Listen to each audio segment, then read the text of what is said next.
এইবার কোরআনটা কেনার পর যখন বাড়িতে চলে যায়, আল্লাহর বান্দা গামছা বিক্রেতা ওনার ঘরের ভিতরে, পরিবারের ভিতরে কেউ ছিল না, ওনার একটা মাত্র মেয়ে ছিল।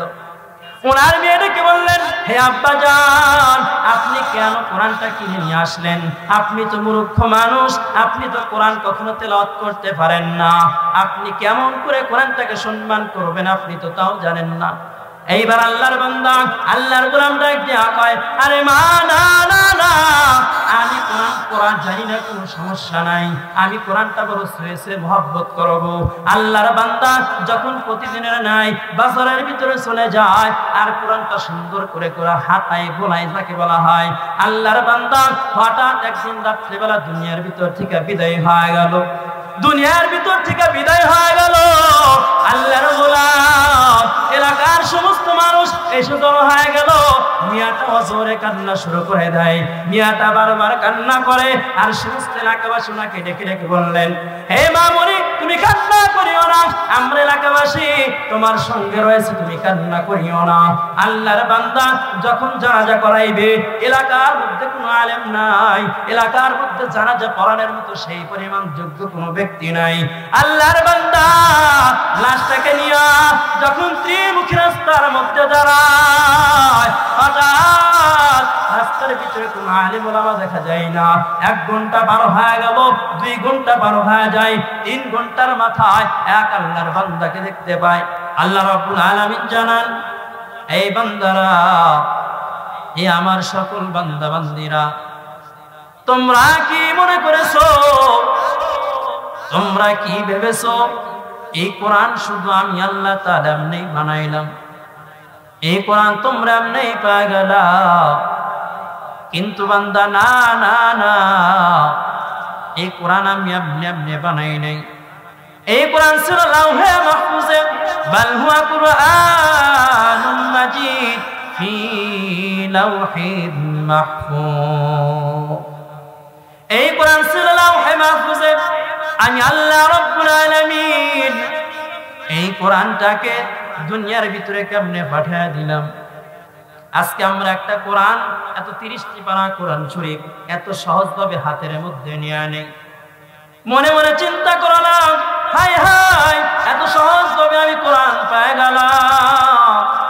কিন্তু বান্দা, না না না, যে একটা ভালো চিন্তা করা যায়, এই কোরআনটা কার মাধ্যমে আজ পর্যন্ত আমরা পেয়ে গেলাম, এত সহজভাবে কোরআন পেয়ে গেলাম, এর পিছনে কার অবদান রয়েছে আমরা একটা ভালো কখনো চিন্তা করতে পারি না। এত সহজভাবে ইসলাম প্রচার করলাম, কার কারণে আজকে ইসলাম প্রচার করতে পারি, কার কারণে আজকে এত সহজ প্রকাশ্যে আমরা দিনটা প্রচার করি, কার কারণে আজকে আমরা এত সহজভাবে নামাজ আদায় করতে পারি। পয়গম্বর আমাদের দয়ার নবী, মায়ের নবী কি আমাদের জন্য রেখে গেলেন, আপনার আমার জন্য দুনিয়ার মধ্যে কি রেখে গেলেন? এ মুসলমান ইমানদার আল্লাহর গোলামেরা, নিজের মনটাকে যদি একটাবার জিজ্ঞাসা করা হয়, 30টি পারা কোরআন আমি আপনি এত সহজভাবে হাতের মধ্যে নিয়ে আনিলাম, কিন্তু আমার নবী, দয়ার নবী এত সহজভাবে কোরআনটা হাতের মধ্যে নেয় নাই। হে মুসলমান ইমানদার আল্লাহর গোলাম, এত সহজভাবে আল্লাহ তাআলা পয়গম্বরকে কোরআনটাও দেয় নাই। কেমন করে কোরআন দিয়া দিলেন?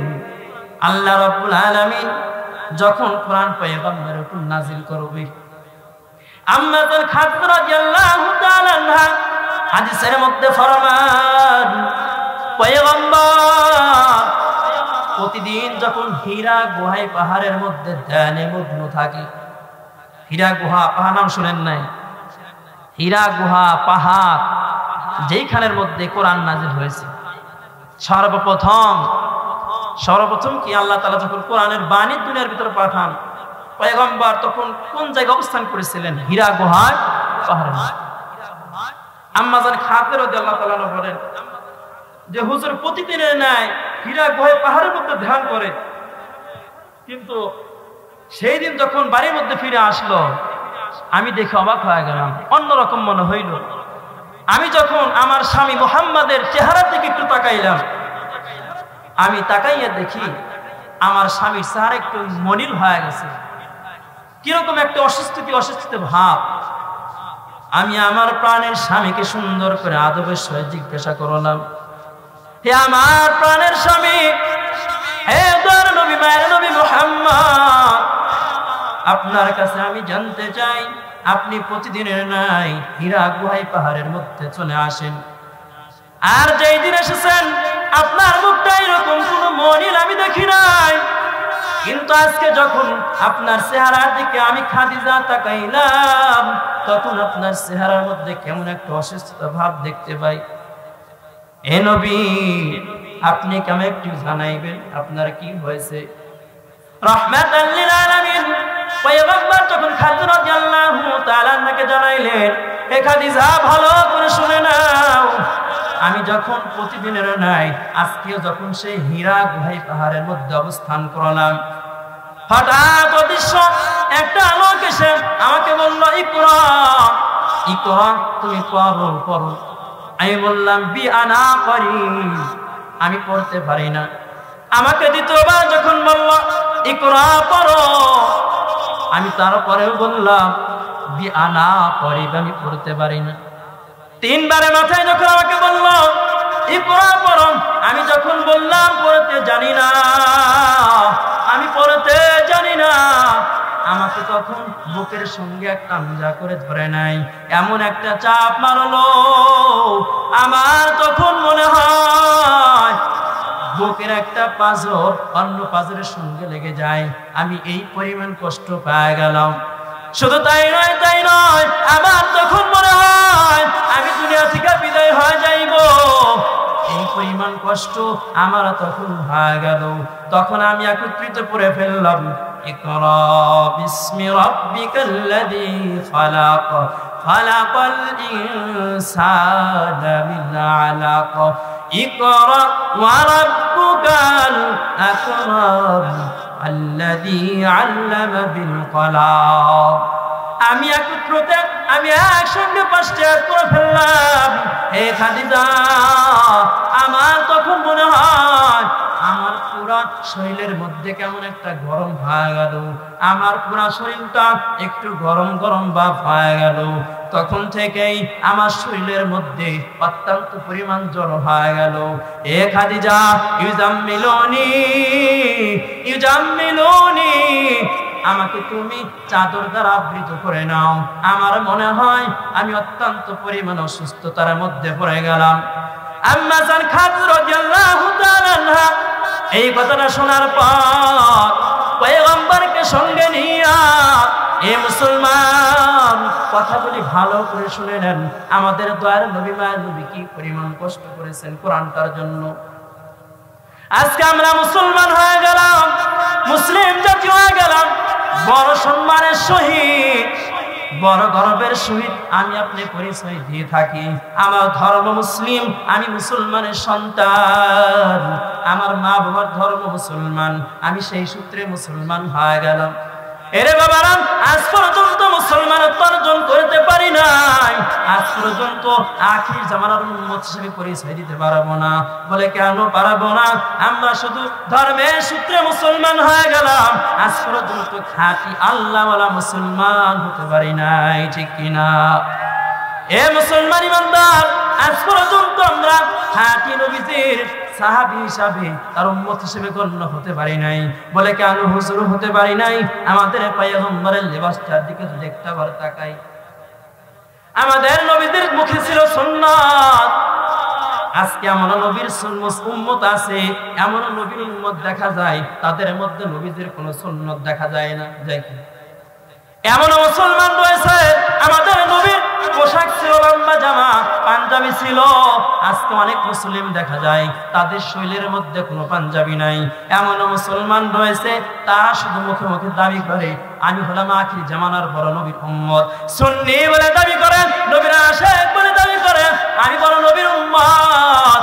কাল কিয়ামতের ময়দানে আমি আল্লাহ তাআলার কাছে বলবো, ইয়া আল্লাহ, আপনার বন্ধু মুহাম্মাদের সমস্ত আদেশ আমি দুনিয়ার মধ্যে মেনে চলেছি, তার প্রত্যেকটা সুন্নাত আমার মধ্যে ছিল, আজকে উসিলায় আপনি আমাকে জান্নাত দান করে দিয়ে দেন।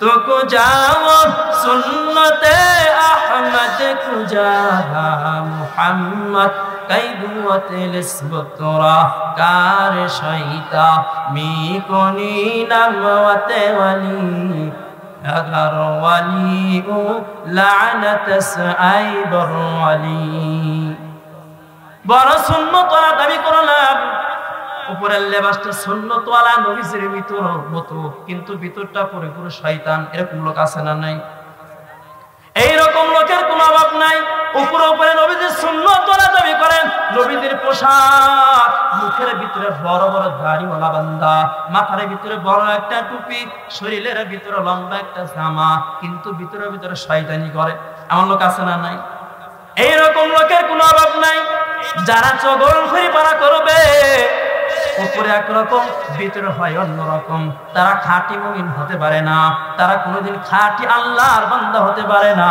তারা খাঁটি নবীর উম্মত কোনোদিন হতে পারে না তো মুসলমান বলতেছিলাম যখন খাদিজা রাদিয়াল্লাহু তাআলা আনহা ওনার চাচাতো ভাই ওরাকা বিন নওফলের কাছে নিয়ে যায় হুজুর পাক সাল্লাল্লাহু আলাইহি সাল্লাম অত্যন্ত পরিমাণ অসুস্থ হয়ে আছে ওরাকা বিন নওফলের বাড়িতে যখন যায় হে ওরাকা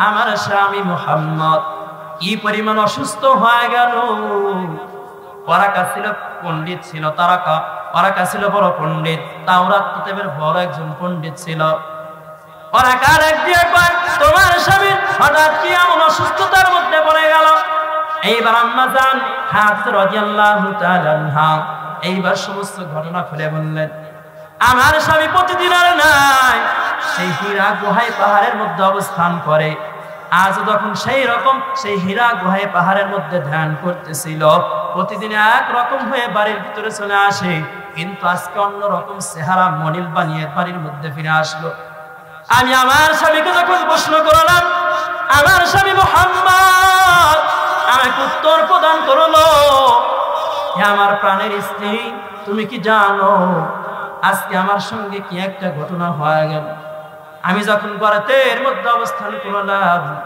হঠাৎ একটা অদৃশ্য লোক আমার সামনে হাজির হয়ে গেল বলে ইকরা পড়ো আমি বললাম পড়তে পারি না বিয়ানা করি আবার যখন বলে ইকরা পড়ো আমি তারপরেও বললাম আমি পড়তে পারি না বিয়ানা করি তিনবারের মাথায় যখন আমি বললাম পড়তে পারি না আমি জানি না আমি পড়তে পারি না আমাকে বুকের সঙ্গে আঞ্জা করিয়া এমন জোরে একটা চাপ মারলো আমি একত্রিত তিনটা আয়াত পড়ে ফেললাম ইকরা বিসমি রাব্বিকাল্লাযী খালাক খালাকাল আছে কি না আছে 40 বছর বয়সে নবুয়তের মুকুট পরিধান করলেন আম্মা জান খাদিজা রাদিয়াল্লাহু তাআলা আনহা পয়গম্বরকে যখন এখান থেকে নিয়ে বাড়ির দিকে রওনা করলেন পয়গম্বরের শরীরে ছিল চাদর পয়গম্বর ওইখান দিয়ে যখন হঠাৎ চলে যায় আল্লাহ রাব্বুল আলামিন জিবরাইল আলাইহিস সালামকে হুকুম প্রদান করলেন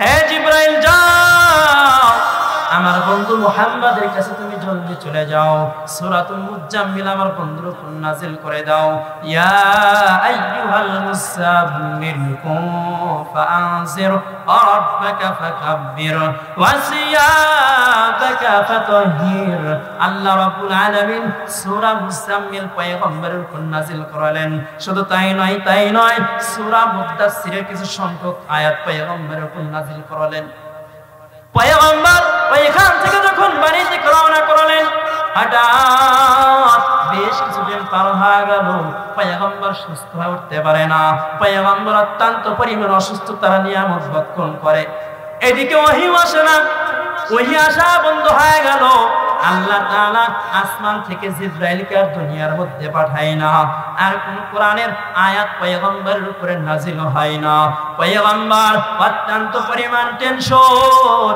বড় পেরেশান হায় হায় আমার আল্লাহ বোধহয় আমার উপর বেজার হয়ে গেল আমার আল্লাহ মনে হয় আমার কোন একটা কাজ আমার আল্লাহ তাআলার কাছে পছন্দনীয় হয় নাই আমার কোন একটা কাজ আমার দয়ার মালিকের কাছে হয়তো খারাপ লেগেছে আমার কাছে হয়তো খারাপ লেগেছে, এই খারাপ লাগার কারণে আমার কাছে আর প্রেম আসে না, আমার কাছে আমার উপরে আর কোনো কোরআন আয়াত নাযিল হয় না।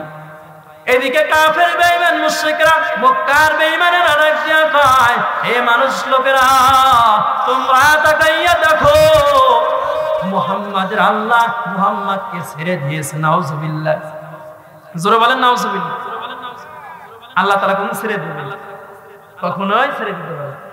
আল্লাহ রাব্বুল আলামিন পয়গম্বরকে ডেকে ডেকে বললেন, হে পয়গম্বর, আপনার কোনো টেনশন নাই, কোনো পেরেশান নাই। জিবরাইলকে বললেন, হে বন্ধু জিবরাইল, তুমি আমার বন্ধু মুহাম্মাদের কাছে চলে যাও, আমার বন্ধু মুহাম্মাদের কানে কানে তুমি সুন্দর করে বলে দাও, সে যেন কোনো টেনশন, চিন্তা, কোনো পেরেশানের মধ্যে যেন না পড়ে। তাকে দুনিয়ার সমস্ত মানুষ লোকেরা ভুলে যাবে, কিন্তু আমি আল্লাহ তাকে কোনোদিন ভুলে যেতে পারি না। তার সমস্ত উম্মত তাকে ভুলে যেতে পারে, তার সমস্ত অনুসরণকারীরাও তাকে ভুলে যেতে পারে, কিন্তু আমি আল্লাহ আমার বন্ধু মুহাম্মদকে কোনোদিন ভুলে যেতে পারি না। ঠিক না?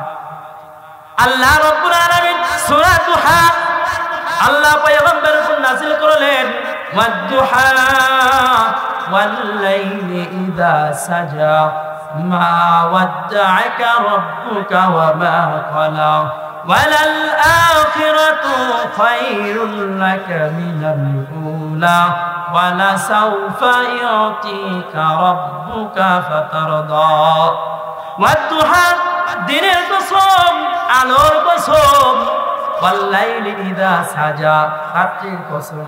আল্লাহ তাআলা দুইটা কসম খাইলেন। কয়টা কসম? দুইটা। দিনের কসম, রাতের কসম খাইলেন।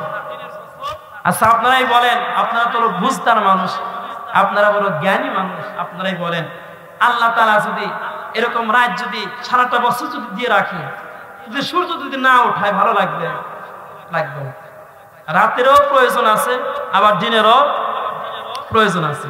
আবার যদি শুধুমাত্র যদি দিন দিয়ে রাখে, রাত যদি না আসে, তাহলে আমাদের কষ্ট না? কষ্ট। আবার দেখে, এটা আপনারা বলেন, এই যে আমরা যারা চাকরি করে, অফিসিয়ালি যারা চাকরি করে, তারা কি সপ্তাহের 8টা দিনে কি চাকরির মধ্যে যায়? যায় না। ছুটি আছে না? নাই, আছে। প্রত্যেক সপ্তাহে শুক্র শনি ছুটি আছে। এখন কোন ব্যাংকের জায়গায় যদি আমি আপনাকে যদি বলি যে ভাই তুমি আজকে কি করো, শনিবার, আজকে তুমি আমাকে কিছু টাকা দাও, ব্যাংক থেকে আজকে তুমি আমাকে কিছু টাকা দাও, কোনোদিন দেবে? যে আজকে ছুটির দিন, তুমি কেন টাকা দেওয়ার জন্য আসছো? সারা সপ্তাহ আমি অফিস করি, আজকে একটু আমার পরিবার নিয়ে আমি আনন্দের মধ্যে থাকবো, আজকে তুমি ডিস্টার্ব করার জন্য আসছো? না না, তোমাকে আমি কখনো টাকা দিতে পারবো না, আজকে আমি ব্যাংক খুলতে পারবো না। বলে কি বলেন? আল্লাহ রাব্বুল আলামিন পয়গম্বরকে এটা বোঝানোর চেষ্টা করলেন, হে পয়গম্বর, ওহী যদি সর্বাবস্থায় আপনার উপরে নাজিল করি, আপনার ভালো লাগবে না। আল্লাহ রাব্বুল আলামিন বুঝাইতে চাইলেন, আমি যখন কোরআনটা আসমানকে দিতে চাইলাম, আসমান ভর সহ্য করতে পারবে না। এই কোরআনটা তোমার ভারী, আসমান সহ্য করতে পারে নাই। আল্লাহ তাআলাকে বলে দিয়েছে, ইয়া আল্লাহ, তোমার এই কোরআন আমি সহ্য করতে পারবো না, তোমার এই কোরআনের ভার আমি আসমান কখনো সহ্য করতে পারবো না। আল্লাহ রাব্বুল আলামিন যখন এই জমিনটাকে কোরআনটা দেওয়ার জন্য চিন্তা করলেন, এই জমিন, তোমার উপর আমার এই গ্রন্থ কোরআনটা তোমার উপর আমি নাযিল করতে চাই। জমিন একই ভাবে আল্লাহ তাআলার কাছে উত্তর করলেন, ইয়া আল্লাহ, তুমি তোমাকে দুনিয়ার মধ্যে বড় মায়া করে বানিয়েছো, ইয়া আল্লাহ, আমি জমিন তোমার এই কোরআনটা বার সহ্য করতে পারবো না। এইবার জাবাল অর্থাৎ পাহাড়কে যখন ডেকে বললেন, এই জাবাল, এই পাহাড়, তোমার উপরে আমি আমার গ্রন্থ কোরআনটা নাযিল করতে চাই। পাহাড় একই শুরু করলেন, না না ইয়া আল্লাহ, আমি কখনোই তোমার এই কোরআনটা ভার সহ্য করতে পারবো না। আল্লাহ রাব্বুল আলামিন এক পর্যায়ে সর্বশেষে যখন আমাদের দয়ার নবী, আখিরি নবী জনাব মুহাম্মদুর রাসূলুল্লাহ সাল্লাল্লাহু আলাইহি সাল্লামের কোরআনটা নাযিল করলেন। সুবহানাল্লাহ। পয়গম্বরকে বুঝাইতে চাইলেন, হে পয়গম্বর, আমি যদি রাত দিন সব সময় যদি আপনার উপর ওহী নাজিল করি, আপনার উপরে যদি আমি আল্লাহ তাআলা কোরআনের আয়াত নাজিল করি, এই কোরআনটা এত ভারী আপনি নবী কখনো সহ্য করতে পারবেন না। এই জন্য আমি আল্লাহ তাআলা ওহী দেওয়া বন্ধ করে দিলাম। এই জন্য আমি আল্লাহ রাব্বুল আলামিন আপনাকে ওহী দেব, কিন্তু ভারে ভারে একেবারে কোরআনটা দেব না। আমি বয়ানের শুরুতে বলেছিলাম আমরা এত সহজভাবে কোরআন পাইলাম, আমার নবী দ্বারা নবী এত সহজভাবে কোরআনটা পাই নাই। 23 বছর ধরে ধরে কষ্ট পরিশ্রম করে করে তারপর আল্লাহ তাআলা তার উপরে 30টি পারা কোরআন নাজিল করেছেন। আমরা এত সহজভাবে কোরআন পেয়ে গেলাম। এ মুসলমান ইমানদার আল্লাহর গোলামেরা, এই যে সূরা দুহার কথা বললাম, পয়গম্বর এই কোরআনের জন্য কি পরিমাণ কষ্ট মুজাহিদা করেছেন। আজকে আমরা তার উম্মত হইয়া কি পরিমাণ কষ্ট করি না। পয়গম্বর যখন মক্কার জমিনে সমস্ত সাহাবে কিরামদেরকে নিয়ে যখন কালেমার দাওয়াত পৌঁছায়, তখন প্রকাশ্যে কালেমার দাওয়াত দিতে পারে না, তখন প্রকাশ্যে নামাজটাও পড়তে পারে না। এমন একটা সময়ের মধ্যে পয়গম্বর বসেছিলেন। মাত্র 11 জন সাহাবী পয়গম্বরের সঙ্গে প্রথম ছিলেন। কোনো মানুষ তার পক্ষে ছিল না, মুহাম্মাদের পক্ষে মক্কার কোনো মানুষ তার পক্ষে ছিল না। মাত্র 11 জন ব্যক্তি পয়গম্বরের পক্ষে ছিল। পয়গম্বর আল্লাহ তাআলার কাছে দুই খানা হাত উত্তোলন করে দোয়া করলেন তাহাজ্জুদের নামাজে। আমরা তো দোয়াই করতে চাই না, দোয়ার প্রয়োজন নাই, এরকম আছি না? আমার ক্ষুধা লাগছে, আমি যদি না চাই আপনারা বুঝবেন দিবেন, কখনোই না। তা আমার একটা জিনিস প্রয়োজন, আমি আল্লাহ তাআলার কাছে যদি না চাই আল্লাহ তাআলা কেমনে দেবেন? আমরা মনে করি যে আমার মতো গুনাহগার কেউ নাই, আমি নামাজ পড়ি না, রোজা রাখি না, আমি নাফরমানি করি, আমি মুনাফিকি করি, আমি চগলখড়ি করি, আমার দোয়া হয়তো আল্লাহ তাআলা কবুল করবেন না। কিন্তু বান্দা না, তওবার মতো তওবা করতে হবে।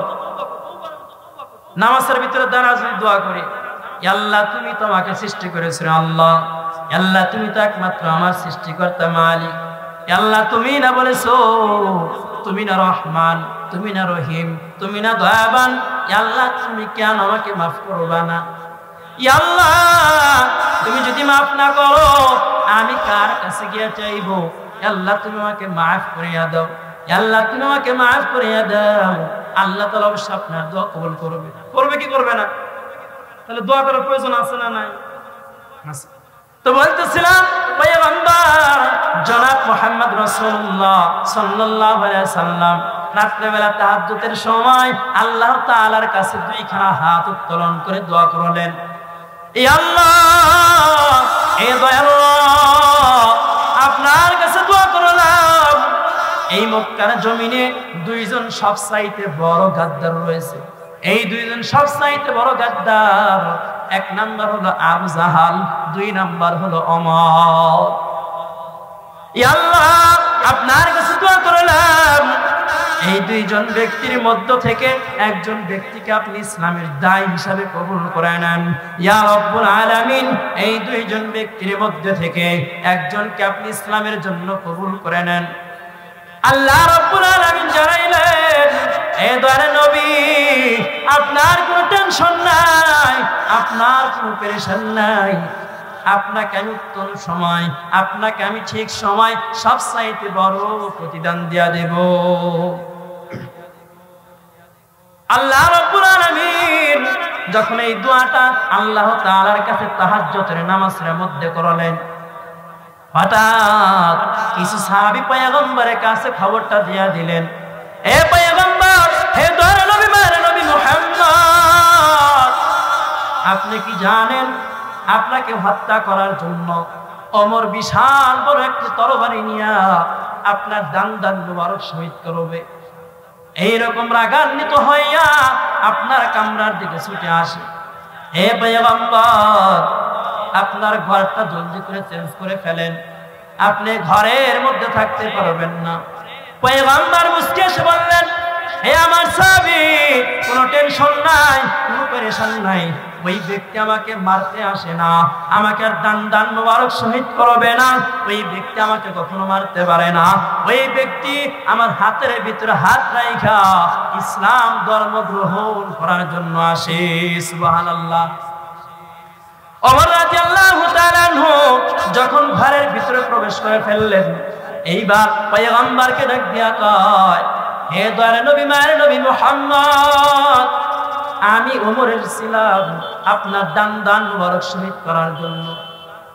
এই মক্কার সমস্ত বেঈমান কাফের মুশরিকেরা তারা আমাকে বলেছিল, তুমি যদি মুহাম্মাদের দান মুবারক শহীদ করে দিতে পারো তাহলে তোমাকে যাচাই দুনিয়া দেওয়া হবে, দুনিয়ার সমস্ত ধন সম্পদ আমরা তোমাকে দেয়া দেব, এই দুনিয়ার ভিতরে সবচাইতে সুন্দরী নারী আমি তোমাকে উপহার দেয়া দেব। তুমি যদি মুহাম্মাদের কাল্লাম আমার কাছে যদি নিয়ে আসতে পারো, এই ওমর তুমি কি চাও আমরা তোমাকে দিয়ে খুশি করব। ওমর রাদিয়াল্লাহু তাআলা আনহু বলেন, হে পয়গম্বর, আমি যখন আপনার দান মোবারক শহীদ করার জন্য আসি, আমার বোনের কোরআন তেলাওয়াত শুনে আমি ওমর বড় হতবাক হয়ে গেলাম। আমার দিলের ভিতরে বড় মায়া, হায় হায়, এই কোরআনটা শুনতে কি পরিমাণ মায়া লাগে, কি পরিমাণ মজা লাগে। নিশ্চয় এই কোরআন যার উপর নাজিল করেছে সে না জানি কি পরিমাণ মজাওয়ালা ব্যক্তি, না জানি কে সে কি পরিমাণ মোহাব্বত করানেওয়ালা ব্যক্তি, না জানি সে কি পরিমাণ ভালো ব্যক্তি হতে পারে। ওমর রাদিয়াল্লাহু তাআলা আনহু পয়গম্বরকে বললেন, হে পয়গম্বর, আপনার হাতের ভিতরে হাত দিয়া আমাকে মুসলিম বানায় দেন। কালিমা লা ইলাহা ইল্লাল্লাহু মুহাম্মাদুর রাসূলুল্লাহ। সবাই একটু মহব্বত সহিত কালেমা পড়ি, লা ইলাহা ইল্লাল্লাহু মুহাম্মাদুর রাসূলুল্লাহ। কালেমা পড়লে ক্ষতি নাকি? কালেমা পড়া মানে কি আমি সাক্ষী দিয়ে দিলাম লা ইলাহা ইল্লাল্লাহু মুহাম্মাদুর রাসূলুল্লাহ। এখানে আমার রবের নামও রয়েছে, আমাদের দয়ার নবী মায়ের নবীর নামও রয়েছে। মুহাম্মদ আল্লাহ তাআলার নবী ও রাসূল, আমি কি সাক্ষী দিয়ে দিলাম। ওমর রাদিয়াল্লাহু তাআলা আনহু নতুন নতুন নও মুসলিম হইয়া পয়গম্বরকে জিজ্ঞাসা করলেন, হে পয়গম্বর, আপনাকে আমি একটা প্রশ্ন করতে চাই, আপনার ধর্ম কি সত্য না? পয়গম্বর বললেন, হ্যাঁ হ্যাঁ, আমার ধর্ম অবশ্যই সত্য। হে পয়গম্বর, আপনার কোরআনটা কি সত্য না? পয়গম্বর বললেন, হ্যাঁ হ্যাঁ, আমার কোরআনটা অবশ্যই সত্য। এইবার আমার কোমর থেকে ছুরিটা বের করিয়া এইবার দাঁড়াইয়া সমস্ত মানুষদের উদ্দেশ্যে ভাষণ করলেন, আসো, কার মায়ের বুকটা খালি করবা, আমার সামনে হাজির হয়ে যাও। কে আসো, নিজের সন্তানটাকে ইয়াতীম বানাইবা, আমার সামনে এসে হাজির হয়ে যাও। কে আসো, স্ত্রীকে বড় বিধবা বানাইবা, আমার সামনে এসে হাজির হয়ে যাও। এইবার আল্লাহ রাব্বুল আলামিন জিবরাইল আলাইহিস সালামকে খবর দিলেন, এ জিবরাইল, যাও যাও, আমার বন্ধু মুহাম্মাদের কানে কানে বলে দিয়ে আসো, হে বন্ধু মুহাম্মদ, আপনাকে আমি বলেছিলাম আপনাকে উত্তম সময় ঠিক সময় আপনাকে প্রতিদান দিয়া দেব। আইমামুল আউয়ালিনাল আখিরিন বহরে সদকা রহমাতাল লিল আলামিন, শুধু ওজুদাস রহমাতাল লিল আলামিন, মসজিদে উশুদ হামারো ইয়া জামিন, সাইয়্যিদুল কাউনাইন খাতমুল মুরসালিন, আখিরামত বুদ ফখরুল আউয়ালিন। অগণবীর উম্মতেরা হয়ে আজি দিশে হারা, কুরআন হাদিসের চলো যখন যাহা চাই মনে, নবী বিনে কে তারাবে কুল সিরাত মিসানে, নবী বিনে কে তারাবে কুল সিরাত মিসানে। এমন এতিম নবী আমার, পিতা মাতা নাই যে তাহার,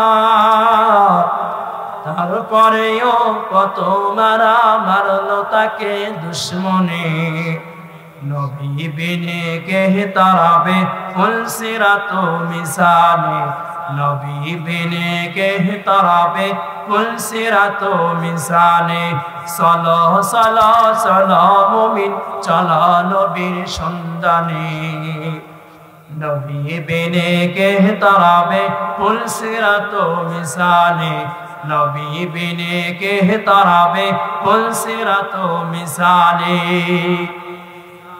মুসলমান বলতেছিলাম কোরআনের দাম আছে না নাই কোরআনের দাম আছে না নাই আছে এই যে আজকে কোরআনের মাহফিল হইতেছে মাদ্রাসার মাহফিল তাই নয় তো আমরা কোরআনকে ভালোবাসবো কি বাসবো না বাসবো এই যে আমাদের পাশে মাদ্রাসা ভালোবাসার প্রয়োজন আছে না নাই আমাদের দয়াল নবী মায়ের নবী কোরআনকে পাওয়ার জন্য যদি এত পরিমাণ কষ্ট এত পরিমাণ যদি মুজাহাদা করে আমরা একটু করতে পারি কি পারি না পারি কি আমরা এত সহজভাবে কোরআন পেয়ে গেলাম আর আমাদের দয়াল নবী মায়ের নবী কত কষ্ট করে কোরআন পেয়েছেন কোরআন পাইবেন এটা আমাদের জন্য নিয়ামত কিনা নিয়ামত তো আল্লাহ রাব্বুল আলামিন সবাই একটু এদিকে মনোযোগ দেই অল্প কিছুক্ষণের মধ্যে আলোচনা শেষ করে দিই আল্লাহ রাব্বুল আলামিন কোরআনটাকে অত্যন্ত পরিমাণ মুহাব্বত করে পয়গম্বরের উপর নাযিল করেছিলেন কোরআন কোথায় ছিল লাউহে মাহফুজে